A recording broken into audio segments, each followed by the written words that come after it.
에베소서 1장은 구원에 감격한 바울의 찬송과 에베소 교인들을 위한 바울의 기도로 구성되어 있습니다. 이어서 에베소서 2장은 허물과 죄로 죽을 수밖에 없었던 우리를 구원하여 주신 하나님의 사랑과 승리에 대하여 좀 더 상세히 설명하고 있는 부분입니다. 하나님께서는 우리를 왜 구원해 주셨습니까? 가장 근본적인 동기는 바로 우리에 대한 사랑이죠. 이렇게 우리를 사랑하시는 이유는 바로 하나님의 특성 때문인데, 이 하나님의 특성을 에베소서 1장 4절에서 잘 표현하고 있습니다. 이 하나님의 특성을 나타내는 두 키워드는 바로 긍휼과 큰 사랑입니다. 먼저 긍휼이 풍성하신 하나님에 대해서 살펴보고자 합니다. 이 긍휼이라고 하는 단어는 헬라어로 엘리오스라고 하는 단어인데 의외로 신약에 많이 사용되고 있지는 않습니다. 약 한 28번 정도 사용되고 있는데, 그 엘리오스라고 하는 뜻은 비참한 상태를 보고 아니면 사람이 어려운 상황에 처해 있는 것을 보고 도와주려고 하는 마음, 그리고 실질적으로 이렇게 행동으로 옮기는 것을 의미합니다. 근데 불쌍하다고 이렇게 이제 안 됐다라고 느끼는 것이 아니라 열심으로 실질적으로 도와주는 행위를 의미합니다. 긍휼은 명사가 아니라 동사적인 의미를 가지고 있는 것입니다. 몇 가지 이 동일한 단어가 사용된 용례를 살펴보면 그 뜻을 좀 더 명확하게 이해할 수가 있습니다. 동일한 단어가 마태복음 9장 9절에서 13절에 보면 예수님께서 세리와 죄인들과 함께 식사하시는 것을 보고 바리새인들이 제자들에게 질문을 합니다. 왜 예수님께서 죄인들과 함께 식사하시는가? 라고 하는 이 제자들에게 한 질문을 예수님께서 들으시고 대답하시면서 이 단어를 사용하셨습니다. 마태복음 9장 13절에 보면 너희는 가서 내가 긍휼을 원하고 제사를 원하지 아니하노라 하신 뜻이 무엇인지 배우라.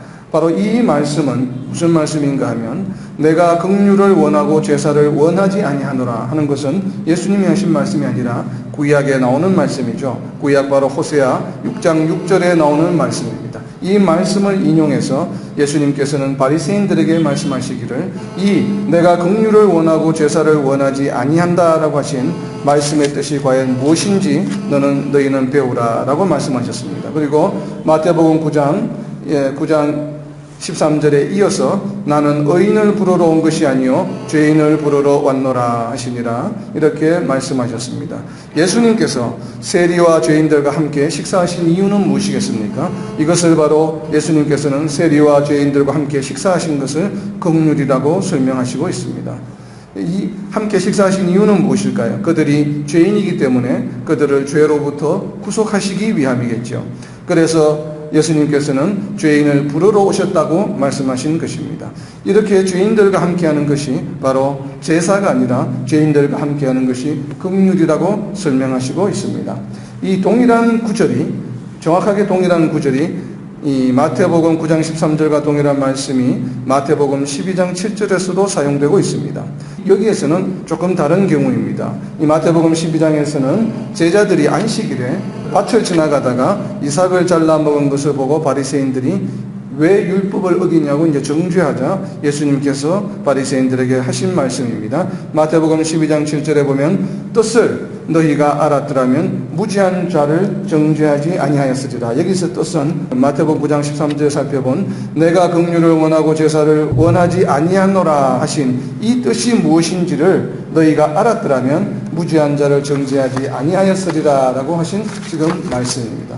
안식일에 이삭을 자르는 것은 당시로서는 분명히 율법을 어기는 불법 행위가 맞습니다. 그렇지만 예수님께서는 그들에게, 바리새인들에게 뭐라고 말씀하셨냐 하면, 너희가 정말 내가 제사를 원하지 아니하고 긍휼을 원한다고 하신 이 호세아 6장 6절의 말씀이 무엇인지 그 참뜻은 너희가 안다면, 지금 우리 내 제자들이 비록 안식일이지만 그 밭에서 이삭을 잘라 먹는 것을 보고 너희가 정죄하지 않을 것이라고 설명하셨습니다.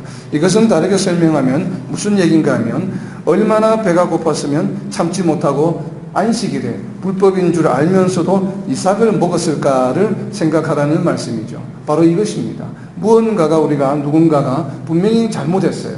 우리가 교회 법에 의해서도 분명히 어떤 성도가 잘못한 것이 있는데, 그러나 그 잘못한 것이 그 원인이 있겠죠. 그냥 뭐 재미로 이렇게 잘못하는 경우는 잘 없잖아요. 보면 그렇게 잘못을 저지를 수밖에 없었던 그 배경, 그것을 눈여겨 보라고 하는 말씀입니다. 오죽했으면, 그냥 이런 마음이죠. 오죽했으면 저렇게 했을까. 분명히 죄를 짓고 불법을 행한 것은 잘못되고 미움의 대상이 되는 일이긴 하지만, 그러나 오죽했으면 저랬을까 라고 하는 바로 이러한 마음이 바로 긍휼인 것입니다. 겉으로 드러나는 행위는 분명 문제가 있다고 할지라도 그 원인을 살펴 도와주라는 의미입니다. 즉 죄를 정지하기 전에 배고픔을 먼저 해결해 주려고 하는 것이 바로 긍휼인 것입니다. 예수님께서는 누가복음 10장에서도 또 이 긍휼이라고 하는 단어를 사용해서 예를 들어서 설명하고 있습니다. 누가복음 10장 25절에서 37절에 보면 율법 교사가 예수님에게 영생을 얻는 방법에 대하여 질문하고 나서 답을 얻은 다음에 다시 율법 교사가 예수님에게 질문합니다. 다시 이웃이 누구냐고 질문하자 예수님께서는 길 가는 중에 강도를 만난 사마리아의 예를 들어서 말씀하여 주셨습니다. 그리고 그 율법교사에게 마지막에 세 사람 중에 누가 강도 만난 자의 이웃이냐는 질문에 율법교사가 대답하였습니다. 자비를 베푼 자니이다. 누가복음 10장 37절에 보면 자비를 베푼 자니이다. 예수께서 이르시되 가서 너도 이와 같이 하라 하시니라. 강도를 만난 사마리아인을 보고 그냥 지나친 이유는 사마리아인을 정결하게 여기지 않는 풍속과 당시에 또 더불어 강도를 만난 것은 하나님의 법이라고 생각하는 율법적 사고 때문이었습니다. 바로 이와 같이 율법적 사고로 인해 정작 도움이 필요한 자를 외면하는 것을 책망하시면서 율법보다는 도움이 필요한 상황에 있는 이를 먼저 도우는 것이 바로 긍휼이요 자비임을 말씀하신 것입니다.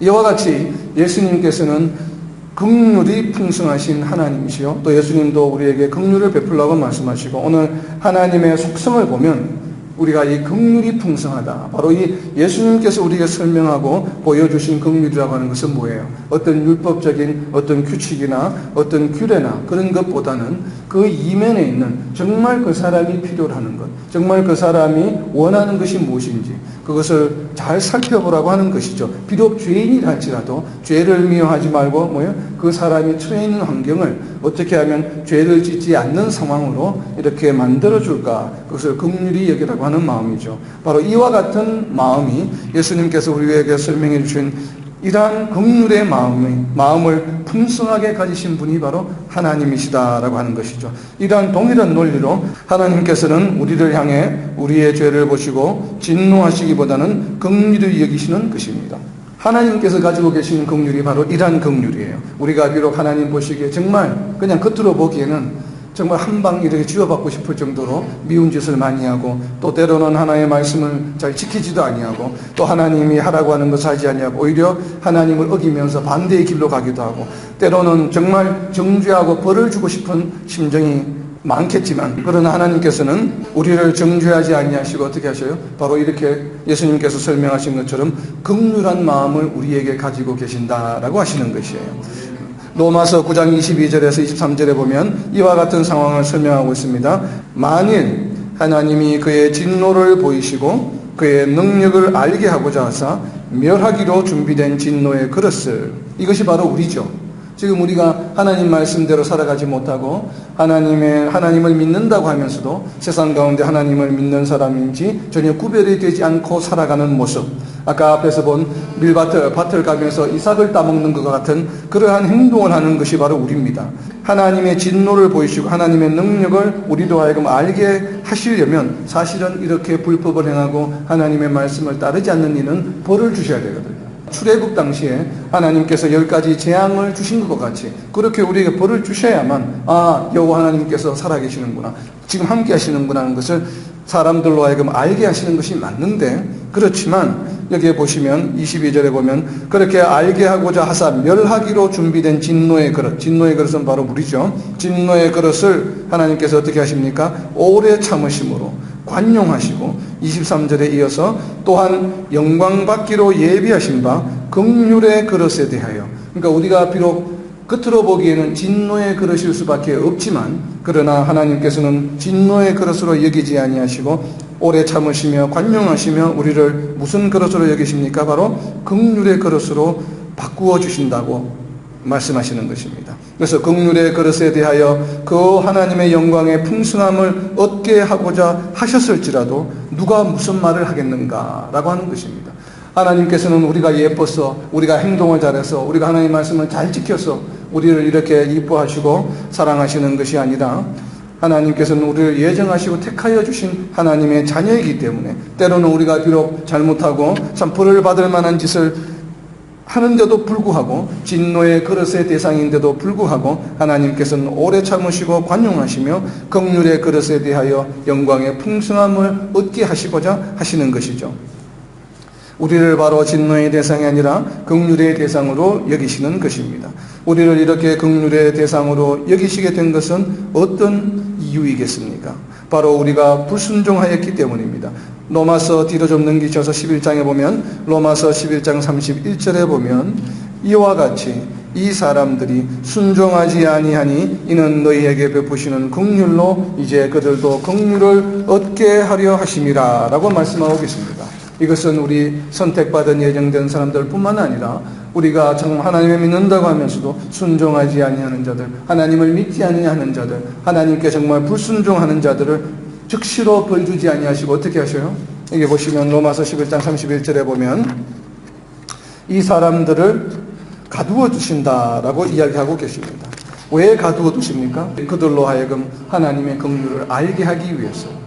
이 세상에 얼마나 하나님을 대적하고 하나님을 믿지 않는 자들이 우리 주변에 많습니까? 그런데 왜 하나님께서 즉시로 벌하지 않으실까요? 우리가 늘 그런 의문이 들죠. 그것은 바로 무슨 뜻인가 하면 하나님께서는 그들도 구원하시기를 원하시기 때문입니다. 로마서 11장 31절에 보면 그들로 하여금 긍휼을 알게 하기를 원하신다라고 말씀하고 계십니다. 바로 이와 같이 하나님의 이 긍휼이라고 하는 것은 정말 바로 이와 같이 우리가 비록 우리가 불순종하며 우리가 삶 가운데 살아갈지라도 우리를 진노의 그릇이 아닌 긍휼의 그릇으로 여기시는 이유는 우리로 하여금 하나님의 긍휼을 체험하고 하나님의 긍휼을 알고 우리가 삶 가운데 하나님의 긍휼하심을 인정하기를 원하시기 때문입니다. 그리고 이제 이어서 이러한 하나님의 긍휼함은 어느 정도일까요? 그 풍성함이 어느 정도이겠습니까? 방금 살펴본 것처럼 하나님은 얼마나 많은 이들에게 하나님이 참 이 불순종하는 이들에게 이 긍휼하심을 베풀고 계십니까? 불순종하는 이들이 비록 진노의 대상이지만 하나님께서는 그 불순종하는 모든 자들에게 긍휼을 베푸시기를 원하십니다. 아담 이후 인류 역사에 하나님께 불순종했던 사람의 숫자를 셈다면 과연 셀 수 있겠습니까? 얼마나 많은 숫자겠습니까? 그러나 하나님께서는 그들에게 긍휼을 베푸시기를 원하십니다. 이렇게 하나님께서는 앞으로도 그러실 것이죠. 그래서 하나님의 이 긍휼하심이라고 하는 것은 얼마나 풍성한지 우리의 지혜와 우리의 생각으로는 도무지 헤아릴 길이 없습니다. 그러나 모든 사람에게 하나님께서 긍휼을 베푸시기를 원하실 정도로 하나님의 긍휼은 풍성하십니다. 이것이 바로 긍휼이 풍성하신 하나님의 특성입니다. 두 번째 키워드는 하나님의 큰 사랑입니다. 하나님께서 우리를 사랑하신다는 것은 성도라면 우리 모두는 누구나 다 알고 있습니다. 그런데 그 사랑의 정도가 얼마이기에 오늘 본문에서는 특별히 great love, 큰 사랑이라고 특별히 표현하고 있을까요? 큰 사랑은 어떤 사랑이겠습니까? 사람마다 아마 우리 각자에게도 그 사랑의 어떤 크기의 기준이 다 다르겠죠. 우리가 사도행전 2장 45절에 보면 가진 재물을 다 팔아서 교회 공동체를 위해 사용한 것은 보통의 사랑을 넘어서는 아주 큰 사랑임에 틀림이 없습니다. 초대교회의 성도 간의 사랑은 참으로 예수님께서 보여주신 그 큰 사랑을 그대로 생활 속에 실천하는 좋은 본보기가 된 아주 큰 사랑입니다. 이러한 사랑을 우리가 오늘날에도 우리가 교회에서 한다면 아마도 자연스럽게 주변에 있는 모든 세상 사람들이 죄를 향하여 성도들을 향하여 하나님의 자녀라 아마 부르게 될 것입니다.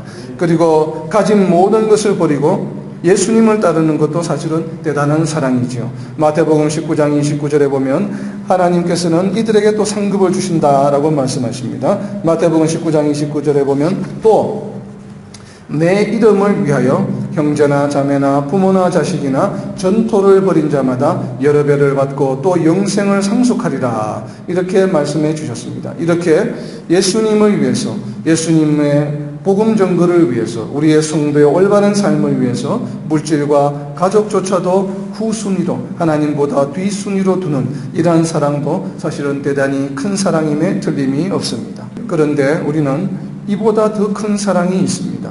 모든 가진 재물을 다 바꾸어서 나누는 그러한 사랑, 그리고 또 예수님의 이 복음을 위해서, 믿음을 위해서 모든 것을 다 포기하고 따르는 이러한 사랑, 하나님에 대한 사랑. 그러나 이 두 가지 사랑보다도 더 큰 사랑을 요한복음에서 설명하고 있습니다. 요한복음 15장 13절에 보면 사람이 친구를 위하여 자기 목숨을 버리면 이보다 더 큰 사랑이 없나니. 그렇죠.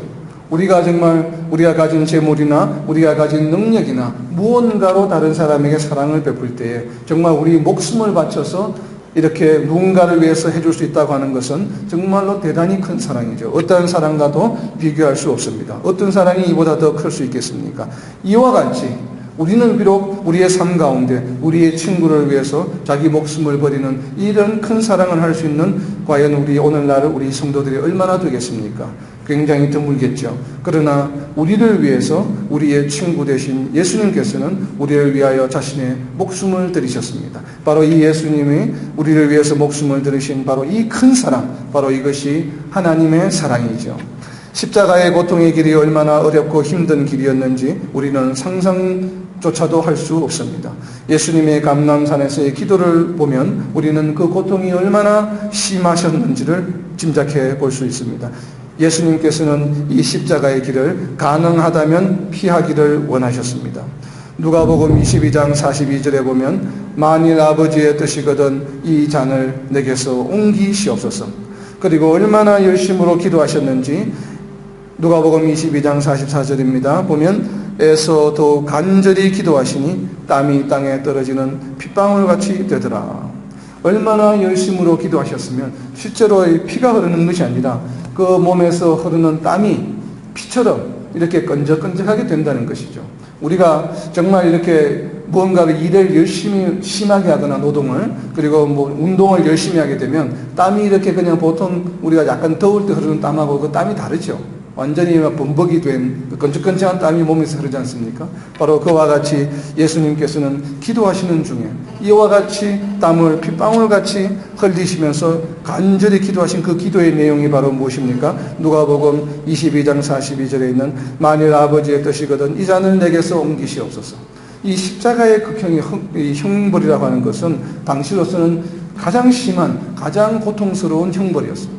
바로 그 형벌을 앞두고 계신 예수님의 심정은 그 잔을 피하고 싶으신 심정이셨죠. 솔직한 심정이셨죠. 그래서 이렇게 열심으로 기도했습니다. 우리는 우리의 신앙생활 가운데 얼마나 하나님께 정말 이렇게 땀이 핏방울같이 되도록 기도한 경험을 가지고 있습니까? 우리가 되돌아보면 참 부끄럽기 짝이 없죠. 우리가 얼마나 하나님께 절실하게 매달리며 어떠한 것을 이렇게 하나님께 간절히 기도하고 있는가 우리가 되돌아보지 않을 수 없습니다. 그렇지만 예수님께서는 이렇게 힘들고 어려운 그 십자가의 길이었지만 22장 누가복음 22장 42절에 보면 그러나 내 원대로 마시옵고 아버지의 원대로 되기를 원하나이다. 이렇게 고백했습니다. 이렇게 어렵고 힘든 길이지만 이 길을 하나님께서 나더러 가라고 하신다면 가겠습니다 라고 하는 것은 물론 하나님에 대한 순종의 마음이지만 거기에는 기본적으로 무엇이 있습니까? 예수님의 우리에 대한 큰 사랑이 있으신 것이죠. 누가 나를 예수님보다 더 사랑할 수 있겠습니까? 우리의 친구들과 우리의 부모님들과 우리의 자녀들과 우리의 여러 가지 동료들이 있지만 그들이 아무리 나를 사랑한다 할지라도 그 사랑이 예수님의 우리에 대한 사랑, 하나님의 우리에 대한 사랑과 비교할 수는 없습니다. 바로 이와 같이 예수님과 하나님의 우리에 대한 사랑은 큰 사랑입니다. 이렇게 큰 사랑을 우리는 바로 이렇게 큰 사랑을 받은 존재임을 우리는 확실히 믿고 명심하여야 하겠습니다. 얼마나 우리는 귀한 존재입니까? 왜 이렇게 예수님은 우리를 귀한 존재로 만드셨습니까? 이는 예수님께서 우리를 위해서 이렇게 십자가에 죽으실 정도로 우리를 귀하게 여기신 이유는 바로 어디에 있습니까? 바로 여호와 하나님께서 우리를 보배와 같이 여기셨기 때문입니다. 성경 말씀 한 구절 찾아보겠습니다. 구약 성경 신명기 26장 18절 말씀입니다. 여호와께서도 내게 말씀하신 대로 오늘 너를 그의 보배로운 백성이 되게 하시고 그의 모든 명령을 지키라 확언하셨느니라. 하나님께서 우리를 어떻게 여겨주셨습니까? 보배로운 백성이다. 하나님께서 우리를 선택하실 때는 그냥 선택하신 것이 아니에요. 신명기 26장 8절에서 말씀하시는 것처럼 여호와께서는 우리를 주님의 하나님의 자녀로 삼아주시면서 그냥 이렇게 일반적인 자녀로 삼아주신 것이 아니에요. 대한민국의 일반 국민처럼 이렇게 해주신 것이 아니에요. 어떤 존재예요? 아주 보배로운 백성이 되게 하셨습니다. 이 보배로운 백성이 되게 하신 이유는 바로 뭐예요? 우리로 하여금 하나님의 명령을 수행하게 하기 위함입니다. 이렇게 보배로운 백성을 삼아주시고 우리를 보배롭고 존귀하게 여기시며 우리를 사랑하시는 바로 이 하나님의 큰 사랑이죠. 이사야서 43장 4절에 보면 또 이와 같은 말씀을 이사야 선지자를 통해서 말씀하셨습니다. 이사야서 43장 4절에 보면 네가 내 눈에, 네가는 이스라엘 백성이죠. 우리 성도들을 말하죠. 내 눈에, 하나님의 눈에는 보배롭고 존귀하며 내가 너를 사랑하였음죠. 신명기 말씀에서는 보배로운 백성이라고 하셨는데 이 이사야서에서는 한 단어를 더 더하셨습니다. 내 눈에 보배롭고 존귀하다고 말씀하셨습니다. 내 눈에 보배롭고 존귀하며 내가 너를 사랑하였은즉. 이렇게 하나님께서는 하나님의 자녀들, 하나님의 백성들을 보배롭고 존귀하게 여기십니다. 우리가 어떤 존재입니까? 바로 하나님으로부터 보배롭고 존귀하고 사랑을 받는 존재입니다. 세상에 그 누구가 있어서 우리 나 자신을 이렇게 보배롭고 존귀하게 여기며 사랑해 주겠습니까? 때로 우리가 사회생활 가운데 오직 여러 가지 환경 가운데 우리가 사람들로부터 무시를 당하고 사람들로부터 인정받지 못하고 사람들로부터 사랑받지 못하는 느낌을 혹시 받고 있다면 그것이 무슨 대수이겠습니까? 우리는 이미 하나님의 이 존귀함과 사랑을 받고 있음을 기억해야만 합니다. 세상 모두가 나를 무시하고 사랑하지 않는다 할지라도 나를 존귀하게 여기시는 하나님을 생각하면 그저 하나님의 이 사랑으로 인해 우리는 기뻐하며 즐거워할 수 있어야만 합니다.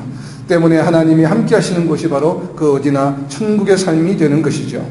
말씀을 맺겠습니다. 죄와 허물이 많고 불순종의 삶을 살아온 우리지만 그럼에도 불구하고 나의 죄와 불순종을 보시기에 앞서 죽을 수밖에 없는 나의 처지에 대하여 긍휼히 여기심으로 사랑하시는 독생자 예수님을 이 땅에 보내셔서 나를 위해 죽게 하시고 다시 살리시고 내가 예수님을 통하여 하나님께로 돌아올 때까지 인내하시며 기다려주신 하나님의 긍휼하심과 사랑을 받는 귀한 보배요 또 존귀함을 받는 존재임을 항상 기억하며 하나님의 풍성한 은혜에 감사와 찬양을 드리는 삶을 살아가는 저와 여러분이 되시기를 예수님의 이름으로 선포합니다.